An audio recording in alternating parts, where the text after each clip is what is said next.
Hanım ey hanım, ürəyim canım, düzəl ömrümə, qəlbimdəki damarım qanım. Arayır gözüm, sənə var sözüm, geri dön gülüm, hələ sevgimiz yaşasın bizim. Mənə qəzəl özəcəm, qucaq aça gəl. Gəl ey gözəl, sən gəldiyin yollardayım gəl. Mənə qəzəl özəcəm, qucaq aça gəl. Gəl ey gözəl, sən gəldiyin yollardayım gəl.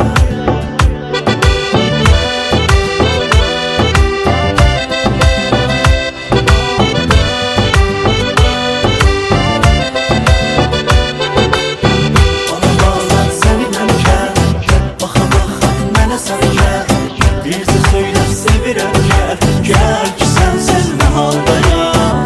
Bana bağlan seninle gel. Baxa mənə sən gel. Bir de söyle sevirəm gel. Gel ki sensiz ne haldayım.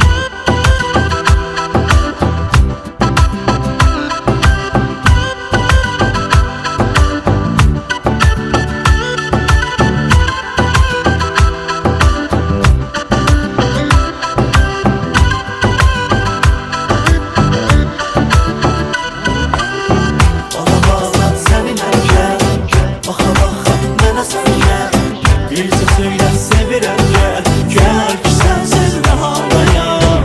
Bala bağlan seninle gel. Baxa mənə sən gel. Bir de söyle sevirəm gel. Gel ki sensiz ne haldayım.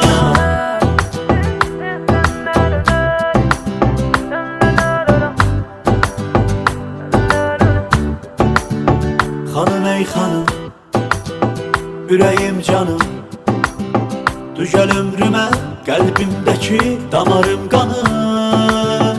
Ararır gözüm, sənə var sözüm, geri dön gülüm, hələ sevgimiz yaşasın